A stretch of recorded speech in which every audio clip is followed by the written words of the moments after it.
नाजरीन, जैसे कि आप जानते हैं कि बांग्लादेश के खिलाफ टेस्ट सीरीज़ के लिए पाकिस्तान ने अपने स्क्वाड का अनाउंसमेंट कर दिया है और साथ साथ शाहीन का भी अनाउंसमेंट हुआ है, उस पर भी बात करेंगे। सऊद शकील शाहीन शाह अफरीदी की जगह नायब कप्तान मुकर्रर। स्टूडियो में मौजूद हैं स्पोर्ट्स कॉरेस्पॉन्डेंट शाहिद हाशमी साहब। शाहिद साहब अस्सलाम वालेकुम, welcome to the show. Shahid साहब, इस स्क्वाड को देख के जो सबसे पहला सवाल आता है वो ये आता है Y17 हमेशा जब आपकी होम सीरीज होती है तो 15 इज मोर देन इनफ, बाहर तो दूसरे 13 से तो 18 होने चाहिए। लेकिन क्या 17 ज्यादा नहीं है? ठीक है, आप डोमेस्टिक क्रिकेट के प्लेयर्स को चांस दे रहे हैं। हुरैरा आए हैं, कामरान गुलाम आए हैं, अच्छी चीज़ें हैं और कुछ कुछ ऑस्ट्रेलियन कलर भी नज़र आ रहा है। गैलेस्पी का ज़ाहिर है इनपुट शामिल होगा इसमें। डेमियन हफ आए, क्यूरेटर हैं, तो इसी तरह इसी वजह से पेस लोडेड है कि 6 फास्ट बॉलर है, सिर्फ एक ही फ्रंट लाइन स्पिनर। ठीक है, वही अगला सवाल मेरा, क्या एक ही स्पिनर इज दैट इनफ? बस वो दूसरा स्पिनर सलमान अली आगा को तस्वुर कर रहे हैं कि आगा सलमान ऑफ ब्रेक बॉलिंग कर लेते हैं, ठीक ठाक स्पिनर है और ठीक ठाक स्पिनर है, लेकिन जाहिर है आप उसको फ्रंट लाइन स्पिनर नहीं कह सकते। साजिद खान थे ऑस्ट्रेलिया के टूर पर, नोमान थे, नोमान तो खेल भी नहीं सके, वहाँ शायद अपेंडिक्स का ऑपरेशन कराने गए थे ऑस्ट्रेलिया तो वो भी नहीं है। तो एक फ्रंट लाइन स्पिनर, ये ऑस्ट्रेलियन मेंटालिटी है कि 4 फास्ट बॉलर या 3 फास्ट बॉलर और एक स्पिनर के साथ आप ऑस्ट्रेलियन मेंटालिटी ऑस्ट्रेलिया में इस्तेमाल होगी। क्यूरेटर भी हम ऑस्ट्रेलिया का इसीलिए लाएं कि फास्ट पिचें बनाएंगे। देखते हैं क्या होता है। बांग्लादेश को वैसे हराने की ये अच्छी रेसिपी है कि आप फास्ट बॉलर्स के साथ जाएंगे, इसलिए कि वो तो बचपन से लेफ्ट आर्म स्पिनर खेलते हुए आए, 200-300 और लेफ्ट आर्म स्पिनर उनके हर वक्त मौजूद होते हैं डोमेस्टिक। और दूसरा ये कि ये भी है कि इतना बड़ा चैलेंज नहीं है तो आप ये रिस्क जो ले रहे हैं वो ले सकते हैं। बट यहाँ जो मिसिंग फैक्टर है एक, जब आपने इमामुल हक को ड्रॉप किया है, ठीक है, साइम अयूब लकी नहीं रहे कि उनको मौका मिल गया। साइम ने अभी तक एक ही टेस्ट मैच खेला है और एक टेस्ट मैच में उनका 0 और 33 था, तो अभी एक ही टेस्ट मैच में तो ड्रॉप नहीं कर सकते। लेकिन मेरे हिसाब से तो इमाम को भी आपने सिर्फ एक सीरीज की बेसिस पे ड्रॉप कर दिया। वो अच्छा प्लेयर है, 37-38 का उसका एवरेज है। बिल्कुल। अब्दुल्ला शफीक इसलिए शायद कि अब्दुल्ला शफीक का स्टाइल थोड़ा बेहतर है, वो तेज खेलने की कोशिश करते हैं, उनका कोई 44 के करीब एवरेज है। लेकिन आखिरी टेस्ट मैच में अब्दुल्ला शफीक का भी पेयर है सिडनी में, दोनों इनिंग्स में 0। बिल्कुल, तो अच्छा प्लेयर है वो और उसको हमेशा से पोटेंशियल पे सेलेक्ट किया है बजाय इसकी कि उसको परफॉर्मेंस पे ज्यादा सेलेक्ट करते हैं। मिसबा ने, मंसूर राना ने, सब ने उसकी तारीफ इसीलिए कि उसमें पोटेंशियल है, लेकिन उसमें वो ब्रेवरी, वो माइंडसेट वो नजर नहीं आ रहा, वो उसको डेवलप करना पड़ेगा। इसलिए कि अगर कोई प्लेयर अच्छा होता है, जैसे पोटेंशियल पे आप देख रहे हैं इंग्लैंड की टीम सेलेक्ट करती है, हैरी ब्रूक्स को उन्होंने पोटेंशियल पे सेलेक्ट किया, साकिब बशीर को, टॉम हार्टली को, उन्होंने पोटेंशियल दिखाया। हमारे तो इनके साथ साथ ही अभी साइम अयूब की बात हो रही थी, वो भी पोटेंशियल पे सेलेक्ट किया T20 में भी वैसे ही, लेकिन कर नहीं पाए। इमाम के साथ जाहिर है एक दफा फिर अब वो अच्छा खासा एस्टेब्लिश हो रहा था। इत्तेफाक ये देखें कि पिछली दफा 2019 के टूर के बाद भी ऑस्ट्रेलिया के वो ड्रॉप हुआ था, वापस आया, उसने पिंडी में ऑस्ट्रेलिया के खिलाफ सेंचुरी इन ईच इनिंग्स बनाई। गो के वो पिच बहुत ही स्ट्रेट, बहुत ही पाठा पिच थी, लेकिन उसके बावजूद सेंचुरी इन ईच इनिंग्स बहुत बड़ा कारनामा होता है। अच्छा, जब हम आप इस टीम को सामने रख के देखते हैं तो आपको साहबजादा फरहान के लिए कहीं ना कहीं अफसोस होता है? साहबजादा फरहान के पास एक चांस था। अभी ऑस्ट्रेलिया जो टीम गई थी शाहीन्स की, उसमें अगर उसमें 2 मुकाबले, एक जगह के लिए 2 के दरमियान मुकाबला था, एक मोहम्मद हुरैरा, एक साहबजादा फरहान। हुरैरा ने डबल 100 बनाया, अच्छी बैटिंग की, उसके इम्प्रेस किया उसने गिलेस्पी को। साहबजादा फरहान ने एक आध अच्छी इनिंग्स खेली, 50 तो की, एक 64 भी बनाया, लेकिन वो मैच पाकिस्तान शाहीन्स हार गई बांग्लादेश से 4-5 रन से। अगर वहाँ पे जितवाते तो शायद कोच ये तस्वुर करता कि नहीं ये लड़का भी अच्छा है, इसको भी किसी तरह मुझे एडजस्ट करना है। साहबजादा फरहान तो 2-3 साल से अच्छा परफॉर्म कर रहा है, लेकिन उसको पहले भी अब ये भी एक प्रॉब्लम होता है कि आप जब आपके 2 ओपनर्स, आबिद अली वापस नहीं आ पाया, हालांकि आबिद अली की परफॉर्मेंस अच्छी थी, उसका हार्ट का प्रॉब्लम हुआ और टीम में वापस नहीं आ पा रहा। इसी तरह अब इमामुल हक वापस गए तो अब हुरैरा को चांस मिलेगा या कामरान गुलाम को। कामरान गुलाम मिडिल ऑर्डर के प्लेयर हैं, तो इसका मतलब है कि पहले टेस्ट मैच में लाइकली यही लग रहा है कि हुरैरा और शान ओपन करेंगे। तो हुरैरा को अब आपने चांस दिया तो अब दूसरे लोगों को। इसी तरह मिडिल ऑर्डर में सऊद शकील और आगा सलमान सॉलिड हैं। आगा ने ऑस्ट्रेलिया में बड़ी अच्छी बैटिंग की, वो एक लंबा स्कोर नहीं कर सका, लेकिन उसने 50s बनाई। तो अब कामरान गुलाम को आप कहाँ अकोमोडेट करेंगे? हाँ, अच्छा, अगर आप एक पहला वाला टेस्ट जीत जाते हैं तो आप अगले टेस्ट मैच में 2-3 प्लेयर एक्स्ट्रा ट्राई करेंगे। मुझे तो यही, इसीलिए तो मैं कह रहा हूँ ना, 17 तो आपको खुद को भी कंफ्यूज कर रहा है ना, आपने इन लड़कों को कहाँ मौका देना है। फिर दूसरा, फिर अगर हम साहबजादा फरहान की बात कर रहे हैं कि इतना अच्छा नहीं किया, ओवरऑल तो परफॉर्म कर रहे थे, तो वो शाहीन में क्यों नहीं है? उनको उस टीम में भी नहीं रखा। बहुत सारे खिलाड़ी जो पाकिस्तान टीम में खेल रहे हैं वही शाहीन में भी खेल रहे हैं। हाँ, शाहीन में उसको जाहिर रखना चाहिए था कि आप का एक डोमेस्टिक क्रिकेट का ऑल 3 फॉर्मेट्स में वो रेगुलर स्कोर करता हुआ आया है। तो एक टूर की बुनियाद पर आप फिर साहबजादा फरहान को अगर आप नहीं रख रहे हैं तो ये भी उसके साथ ज्यादती है। फिर हमने उमर अमीन पे बात कर ली थी और आपने तो सही उसकी एग्जांपल दी कि एक प्लेयर 97 टेस्ट मैच खेल के 7 का रिटायर हो गया। उमर अमीन शाहीन पे बैड लक टू हिम। 2010 में उसका जब डेब्यू हुआ था तो बड़ा प्रॉमिसिंग, बड़ा ही अच्छा प्लेयर था, वनडे T20 सब वो खेला, लेकिन वो अपनी जगह को सीमेंट नहीं कर सका। इसी तरह एक प्लेयर जिसके ऊपर मुझे बहुत मायूसी होती है वो शोएब मकसूद है। इतना टैलेंटेड, उसको आया तो लोग कहेंगे इंजमाम उल हक है, शायद वो मुल्तान की वजह से, मुल्तान में तो सोहन हलवा भी मिलता है, उससे भी इंजमाम उल हक, तो वो उसको शुरू से इंजमाम जस्टिफाई नहीं कर पाया, वो भी अपने आप को जस्टिफाई नहीं कर सका, उसको भी बड़े अच्छे चांस मिले।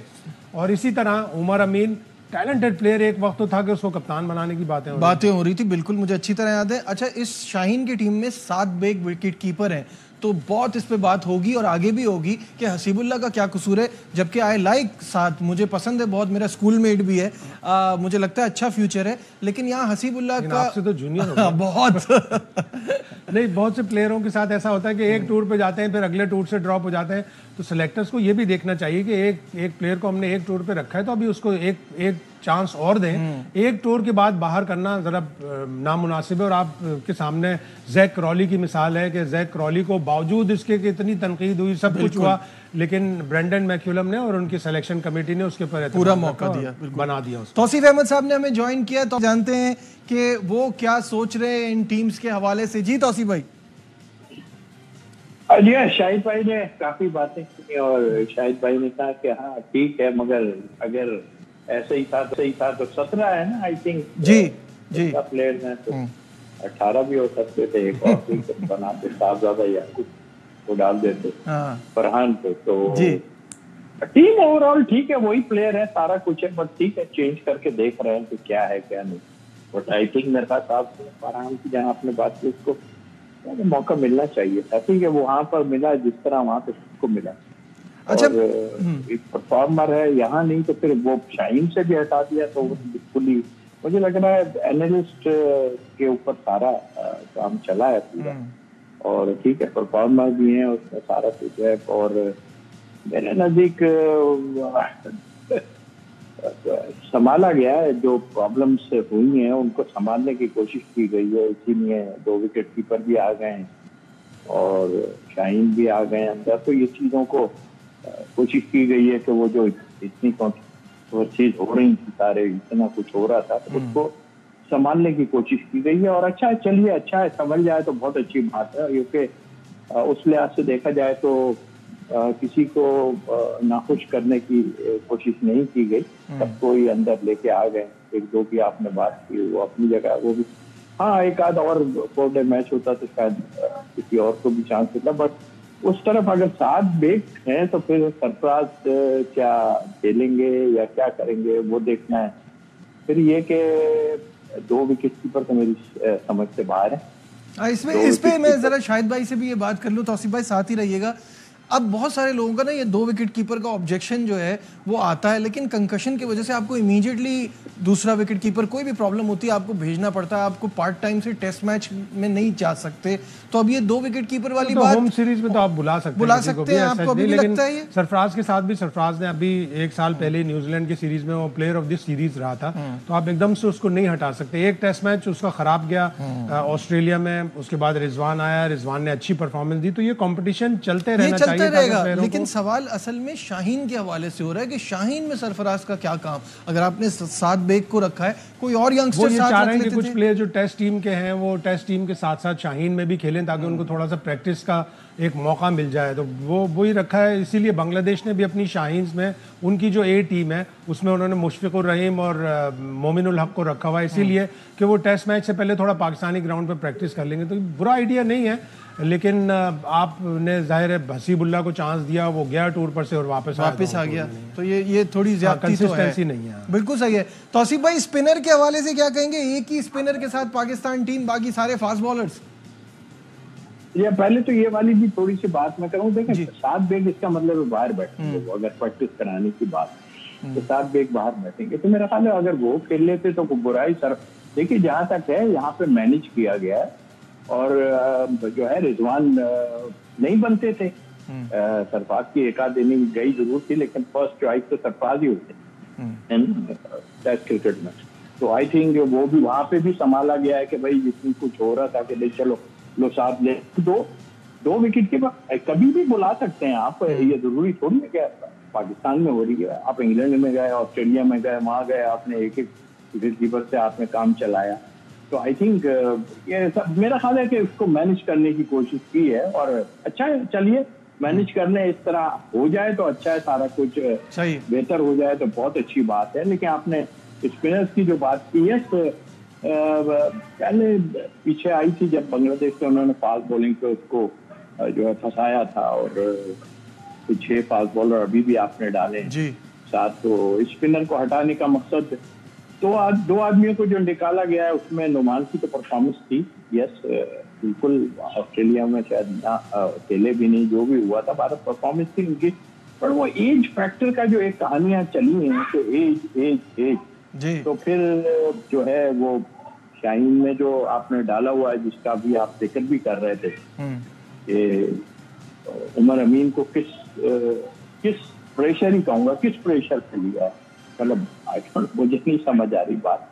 बहरहाल ये सब मैनेज किया है, लेकिन टीम बहरहाल मैं समझता हूँ कि इतनी बुरी टीम नहीं है, टीम अच्छी है, इसीलिए नहीं लिया कि शायद फास्ट बॉलर से सारा काम एक यंग विकेट कीपर को तौसीफ भाई मेरे हिसाब से रखने की ये भी एक पॉजिटिव, अगर आप उसकी जस्टिफिकेशन दें तो वो उस वाइब्स का, वो उस एटमॉस्फेयर का हिस्सा होता है जो शाहीन्स का या पाकिस्तान टेस्ट टीम का होता है। डेमियन मार्टिन, मुझे याद है अच्छी तरह, डेमियन मार्टिन को 3 साल लेके घूमते रही ऑस्ट्रेलिया की टीम, खिलाया नहीं। इसी तरह रिकी पॉन्टिंग को भी शुरू में रखते थे, वो एक टेस्ट टीम का और एक इंटरनेशनल एटमॉस्फेयर देने के लिए। ठीक है, बहुत बहुत शुक्रिया तौसीफ भाई हमारे साथ थे और अपने ओपिनियन शेयर। ब्रेक पे जाने से पहले शाहिद साहब एक आखिरी सवाल, ये जब ये टीम अनाउंस हो गई तो इसके बाद तो हमें पता चल गया है कि सर्जरी थी ही नहीं, कुछ था ही नहीं ऐसा। बीच में तो आ रही थी कि डिसिप्लिनरी कमेटी बनेगी, वो फैसला करेगी। शाहीन के हवाले से हम सोशल मीडिया पे देख के हंसते थे कि साल का बैन लगेगा, पता नहीं क्या होगा, सब कुछ हो गया।